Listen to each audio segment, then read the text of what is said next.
the legend lives on. They say the river remembers. It carries voices, echoes of the past, whispers of things long gone but never forgotten. It's quiet here, in this small town nestled in the southwest, where the desert meets the flowing water. The river winds like an old scar through the land, cutting through history itself. The people here, they know better than to go near it after dark. Not because of snakes. Not because of the treacherous currents. Because of her. They call her La Llorona. The weeping woman. A legend, some say. A warning to misbehaving children. But others swear she is real. That she walks the riverbanks, searching, calling out for the children she lost, her voice a lament that carries through the night like the wind through dry leaves. Parents here still tell their children to come inside before dusk. They whisper prayers when they pass by the water's edge. And when the air grows too still, when a sudden chill sweeps through the warm desert night, they do not speak her name. But not everyone believes. Take Ben, for example. 17, restless, too old to be scared by ghost stories. He's new in town, dragged here by a mother trying to escape a past of her own. Their house isn't much, but it's near the river, cheap rent for a reason no one wants to say out loud. To Ben, the stories are just that, stories. Until the night he first hears the crying. At first, he thinks it's the wind. Maybe a coyote. The desert makes strange sounds at night. But then he hears it again. A woman's sobs. Mournful. Heartbroken. He looks out his window. The river glows silver beneath the moon. Nothing moves. And yet, he feels it. A presence. A weight in the air. His mother doesn't hear it. Or maybe she does and refuses to say so. But the next morning, the old woman who runs the gas station stares at him a little too long when he buys a soda. "You heard her, didn't you?" she asks, her voice thin like old parchment. Ben scoffs. "Heard who?" She doesn't smile. She doesn't blink. La Llorona. The first omen. Ben laughs off the old woman's words. He's heard ghost stories before. Back in Phoenix, kids whispered about haunted highways and shadow people. But that's all they were. Stories. Still, something about the way she looked at him lingers. The way her cloudy eyes studied him, as if she knew something he didn't. That night, the wind changes. The air turns thick, heavy. The cicadas go silent. Even the river, which usually hums with the distant croak of frogs and rustling reeds, is unnervingly still. Ben tells himself it's just the desert night playing tricks on him. Until he hears the crying again. It's closer now. Not a distant echo, but something near. His breath catches. His pulse quickens. He looks out the window.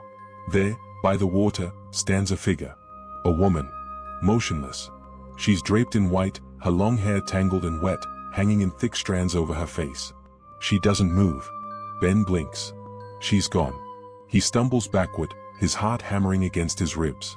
He tries to convince himself it was a trick of the moonlight, an illusion of the rippling water. But deep down, something feels wrong. The next morning, he finds wet footprints leading from his window to the riverbank. His mother barely acknowledges his unease. She's exhausted, working long shifts at the diner, trying to hold things together. When he mentions the crying, the woman by the river, she tenses. "It's just the wind," she says. But there's something in her voice, a tremor, a hesitation. That's when he realizes she's heard it too. Later that day, Ben's friend Mateo tells him about the missing boy. A kid, 6 or 7, vanished 3 nights ago. No signs of a struggle. No footprints leading away. The search parties turned up nothing but damp patches of earth near the river. Ben's stomach knots. He doesn't believe in ghosts. But something is out there. And it's watching him. The unraveling mystery. Ben can't shake the unease creeping into his bones. He tries to act normal, but the whispers of the missing boy won't leave his mind. Every time he looks toward the river, he remembers the woman in white, the way she stood there, motionless, as if waiting for something. Or someone. The town doesn't talk much about the missing child. It's like they're afraid to say too much. Mateo tells him it's not the first time. People go missing near the river, he says. Always at night. Always without a trace. Ben scoffs. "And you think it's her? The crying lady?" Mateo doesn't answer right away. Instead, he pulls something from his backpack, a crumpled old newspaper. The headline reads, "Local boy disappears by river, no signs of foul play." The date is from 20 years ago. Ben scans the article. Different name, different year, but the details are the same. A child gone. No tracks. No clues. Check the last page, Matteo says. Ben flips the paper over. Near the bottom, a small section titled Folklore or Fear catches his eye. The paragraph is brief, just a few sentences. Some locals whisper that the weeping woman walks the riverbanks once more, searching for what she lost.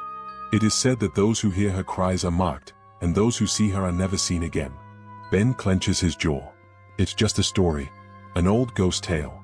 But then Matteo adds, my abuela says there's an old man who knows more. A historian or something. Lives on the edge of town. Ben doesn't want to go. He wants to forget. But that night, when he hears the sobbing again, louder this time, right outside his window, he knows he has no choice. Tomorrow, he'll find the old man. Because the whispers on the wind are getting closer. And La Llorona is waiting. The old man's warning. The next day, Ben and Matteo ride out to the edge of town. The house they are looking for is barely standing, a small, crumbling shack at the end of a dirt road, surrounded by gnarled mesquite trees. An old man sits on the porch, sharpening a knife. His skin is weathered like the desert itself, deep lines carved into his face. His eyes, dark and knowing, settle on Ben before he even speaks. You've seen her, the old man says. Ben hesitates. I. The old man cuts him off with a sharp shake of his head. You don't have to tell me. I can see it. She's marked you. A chill slides down Ben's spine. Matteo clears his throat. We just want to know the truth. About her. The old man exhales slowly. The truth? He leans back, gaze distant. The truth is, she was a mother once. A woman betrayed. When she found out her husband loved another, something inside her snapped. She drowned her own children in a jealous rage. Ben swallows hard. He knows the story, everyone does. But that's just the beginning, the old man continues. After she saw what she'd done, she waded into the river, calling for them, searching, but the water would not give them back. A heavy silence lingers. So she walks the riverbanks, the old man says, voice low.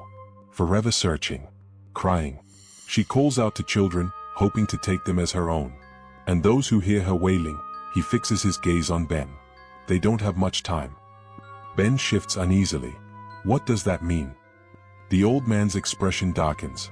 You've seen her. That means she's seen you, too. And if you don't break her hold, she will come for you. Ben's heart pounds. Matteo leans forward. How do we stop her? The old man's eyes flicker with something unreadable. There is only one way. He reaches into his pocket, pulling out a small pouch of something that smells of sage and earth. You must stay away from the water. Never answer when you hear her cry. And before the next full moon, you must cleanse yourself. Burn this. Pray. And never, he pauses, his voice dropping to a whisper. Never look into her eyes. Ben exhales shakily. It's ridiculous. It has to be. But something deep in his gut tells him the old man isn't lying. And that night, when the crying begins again, louder, closer, Ben realizes something else. She isn't just waiting. She's coming. A haunting experience. Ben barely sleeps that night. Every time he closes his eyes, he hears her. The wailing. The whispering. And worse, he feels her. A presence in the room. The air turning ice cold. The sensation of being watched, even with the curtains drawn tight. At some point, exhaustion takes over. But his dreams are no refuge. He's standing by the river. Moonlight glows against the water's surface. The reeds sway, though there is no wind. And then, he hears her. A woman's voice, soft, broken. Donde están mis hijos? His body refuses to move. He tries to look away, but something, some invisible force, pulls his gaze toward the river. There she is. A silhouette in the mist, draped in white. Her long, wet hair clings to her face. She lifts her head. And for the first time, he sees her eyes. Empty. Hollow. But filled with sorrow so deep, so endless, that it pulls him in like the current of the river itself. A chill crawls through his veins. He tries to back away, but his feet won't move. She reaches for him. Cold fingers brush against his wrist. Ben wakes with a gasp, drenched in sweat. His heart slams against his ribs. It was a dream. It had to be a dream. But then he sees it. His window is open. The curtains sway in a wind that doesn't exist. And on his wrist, where her fingers had touched him, there's a damp, icy handprint. Ben staggers out of bed, nearly tripping over himself as he scrambles to the mirror. He touches the mark. It burns, despite the cold. The old man's words echo in his mind. You've seen her, that means she's seen you, too. Something isn't right. And if he doesn't do something soon, she will take him. The river calls. The next morning, Ben feels different. The exhaustion from the sleepless night clings to him like a second skin, but it's more than that. The world around him feels distant, muted, like he's moving through a dream that isn't his own. At breakfast, his mother barely looks at him. He thinks about telling her what happened, about the dream, the open window, the freezing handprint on his wrist, but something stops him.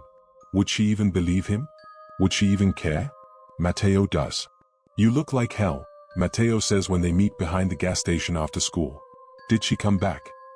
Ben swallows hard. She touched me. Matteo stares. You're serious? Ben rolls up his sleeve. The handprint is still there, faint but undeniable. The shape of fingers, the unnatural cold beneath his skin. Matteo mutters a curse under his breath. The old man, didn't he say something about a cleansing? Ben nods. Before the next full moon. Matteo pulls out his phone, checks the calendar, then looks back at him, eyes dark with something between fear and urgency. The full moon is tomorrow night. A weight settles in Ben's chest. He doesn't know what happens if he doesn't break the connection before then, but he doesn't want to find out.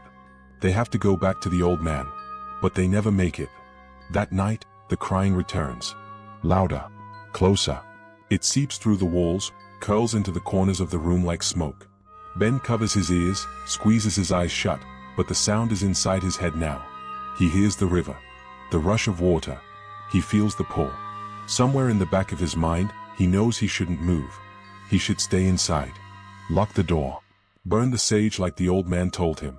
But his body betrays him. His feet carry him to the front door. His fingers grip the handle. When he opens it, the night air is heavy, thick with the scent of damp earth and something else, something decayed. And there she is. Standing at the edge of the yard, her figure barely illuminated by the moonlight. She doesn't move. But her head tilts ever so slightly. Watching. Waiting. And then, she raises one hand, and points toward the river. Ben doesn't remember stepping outside. He doesn't remember walking. All he knows is that suddenly, he's standing at the water's edge, the river black and endless before him. And behind him, soft footsteps. A presence. Cold breath against his neck. Then, a whisper. Ven conmigo. The deadly law. Ben's body is not his own. His feet sink into the damp earth by the riverbank, his breath coming in shallow gasps. The wind has died, and the world is eerily silent, except for her voice. Ven conmigo. Come with me. It's not just a sound, it's a pull, a force wrapping around his mind, his limbs. His vision blurs, and for a fleeting moment, he feels weightless, like the river is calling him home. His feet take another step forward. The water is dark, endless, rippling with something unseen beneath its surface. Miss Hijos. Her voice trembles with sorrow, and for the briefest second, Ben feels it, the unbearable grief, the loneliness, the eternal search. The same emptiness that had settled inside him for years. It would be so easy to let go. So easy to follow. But then, a voice. Not hers. Ben. It slams into him like a shockwave, snapping the world back into focus. Matteo. Ben gasps, staggering back. The spell shatters like glass, and suddenly, the presence behind him is no longer sorrowful. It is angry. The wailing turns into a shriek, sharp and unnatural, cutting through the stillness of the night. Ben spins around. She is there, closer than before. No longer a distant figure, but inches away. Her veil flutters in the windless air, revealing a face drained of life, skin stretched thin over hollow bones, blackened eyes dripping endless tears. Her mouth twists in an open wail, too wide, too unnatural. She reaches for him. Ben stumbles back, but the ground beneath him shifts. He slips, his heel catching on the wet earth. The river lunges toward him, waiting, hungry. Then, a hand grabs his wrist. Matteo. He yanks Ben back with all his strength, both of them crashing onto the dirt. The moment they hit the ground, the wailing stops. Silence. Ben looks up. She is gone. The river is still. The air is heavy. Only the mark on his wrist remains, now darker, deeper. Ben's chest heaves as he meets Matteo's wide-eyed stare. You almost, Matteo shakes his head. Dude, you were walking into the water. Ben swallows hard. I know. Neither of them speaks for a long moment. Then Matteo mutters, "We need the old man. Now." Ben doesn't argue. Because next time, he might not be able to pull away. And next time, she won't let him go. The old man's ritual. Ben and Matteo don't waste any time. They hop on Matteo's bike and tear down the deserted road toward the old man's house, the wind biting against their skin, but nothing feels real. Ben can still hear her voice in his mind. That whisper, "Ven conmigo," lingers like an echo in his bones. By the time they reach the old man's shack, the sky is black with heavy clouds, swallowing the moon. A storm is coming, but something tells Ben that the real danger isn't in the sky, it's already inside him. The old man is waiting. He's standing on the porch as if he already knew they were coming, his face carved from stone, unreadable. "You saw her again," he says. Ben nods, his hands still trembling. He doesn't have to explain, the old man knows. Without a word, the old man gestures for them to come inside. The air in the house is thick with the scent of burning sage. Dried herbs hang from the ceiling, old wooden shelves stacked with jars of earth-colored powders and faded candles. The old man doesn't waste time. He kneels by the fireplace, tossing a handful of something into the flames. The fire crackles, shifting from orange to deep blue. Shadows dance along the walls. Ben shudders. He feels something inside him tighten. "She marked you," the old man mutters, staring into the fire. "And the longer she has her hold on you, the harder it will be to break free." Ben clenches his fists. "How do I stop it?" The old man exhales. "You need to cleanse yourself before the full moon rises tomorrow night. If you don't," his gaze darkens, "she will claim you." Ben's stomach tightens. Matteo glances at him. "So what do we do?" The old man reaches for a wooden bowl and begins mixing a thick, dark paste with a carved spoon. "You must bathe in this, herbs, oils, and salt to break the connection. Then, at midnight, you will return to the river." Ben stiffens. "Go back? Are you serious?" The old man doesn't blink. "You must face her one last time. Deny her call. And you must not, under any circumstances, look into her eyes." A chill creeps up Ben's spine. He already did. But he doesn't say that out loud. The old man hands him the bowl. "Go home. Cover yourself in this. Burn the sage before you sleep." His voice turns sharp. "And whatever happens tonight, do not open the door." Ben nods, gripping the bowl so tight his knuckles go white. Because deep down, he knows. She will come for him again. And this time, she won't just stand at the river. She'll be at his door. She knocks at the door. Ben doesn't waste time. He follows the old man's instructions to the letter. At home, he locks every door and window. He smears the thick, herbal paste over his arms, his chest, his face. Its scent is pungent, bitter, burning against his skin.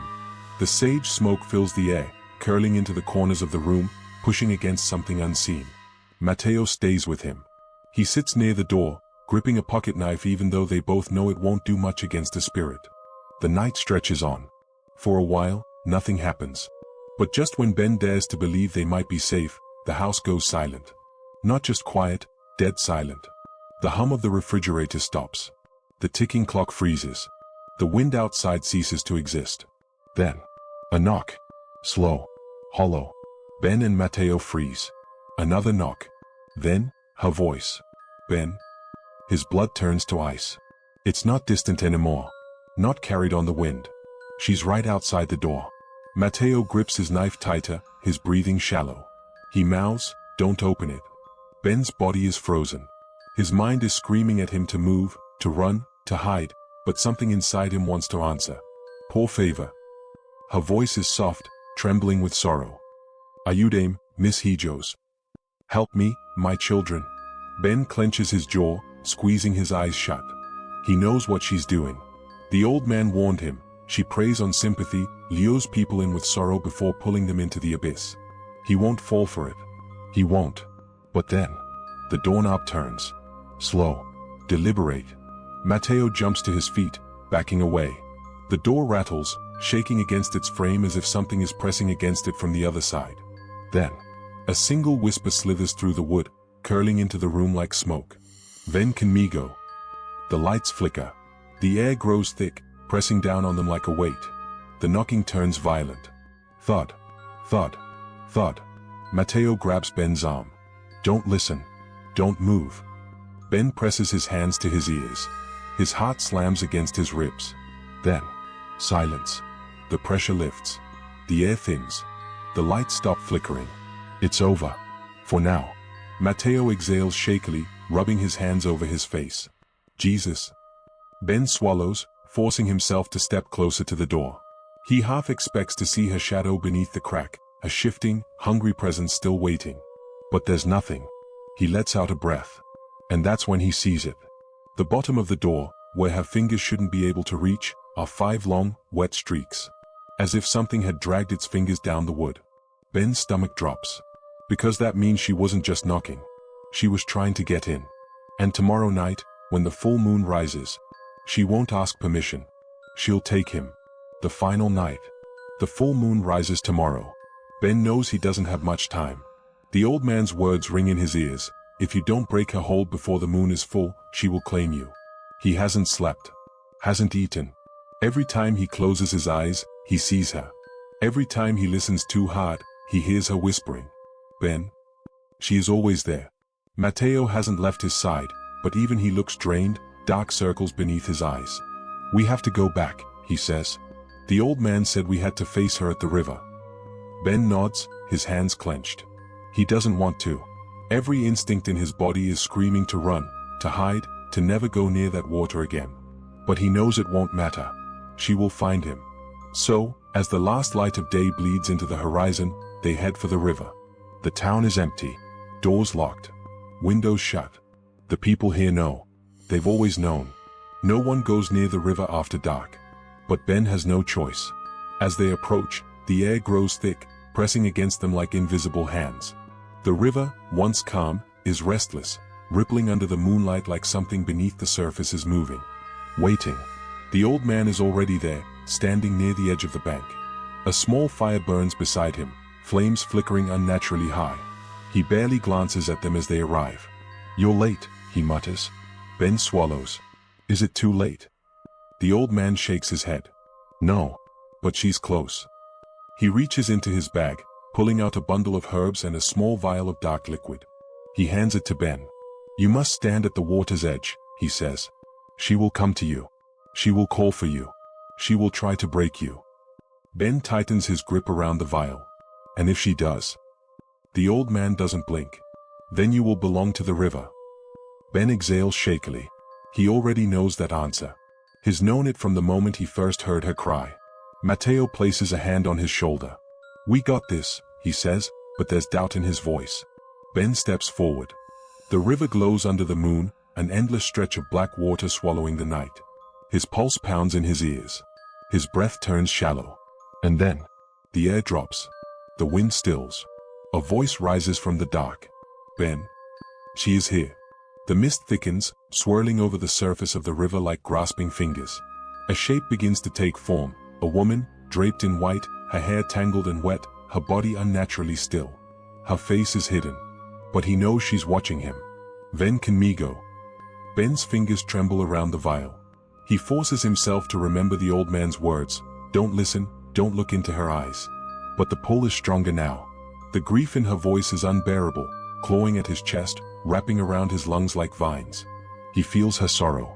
Her longing. He feels pity. And for the briefest moment, he wonders, what if she isn't a monster? What if she's just lost? The mist coils around his ankles, cold and damp. The world around him fades, slipping into something other. Please. Her voice cracks. Ayúdame. Help me. Ben's feet shift forward. A step closer to the water. A step closer to her. Then, a hand grabs his wrist. Mateo. Ben. The vial. Now. Ben blinks, the haze breaking just enough for him to move. He yanks the cork from the vial and throws the liquid into the fire. The flames erupt. A shriek tears through the air, louder than before, filled with something raw and furious. Ben stumbles back as the mist thickens, twisting violently. The woman, La Llorona, throws her head back in agony. And for the first time, he sees her eyes. Black. Endless. Filled with hate. Then, she vanishes. The mist collapses. The air lightens. The river stills. It's over. Ben gasps, his body shaking. He turns to the old man, desperate for confirmation. The old man nods. You broke the hold. Ben exhales, nearly collapsing from exhaustion. Matteo catches him, steadying him. It's over. But as they walk away, Ben swears he hears something on the wind. A whisper. A promise. Numbers veremos otra vez. We will see each other again. A lingering presence. Ben doesn't sleep that night. He's back in his room, the air still thick with the scent of burnt sage. The house is quiet. Too quiet. Even though the old man said it was over, the weight in Ben's chest refuses to lift. Matteo stayed until sunrise, only leaving when he was sure Ben wouldn't slip away in the night. But something still feels off. He stares at the ceiling, his body heavy with exhaustion. Every time he closes his eyes, he expects to hear the sobbing again. But it doesn't come. The river is silent. Still, he can't shake the feeling that something is watching him. By morning, his mother notices the change. She doesn't ask questions, doesn't push, just looks at him in that sad way she always does, like she knows something's wrong but can't find the words to say it.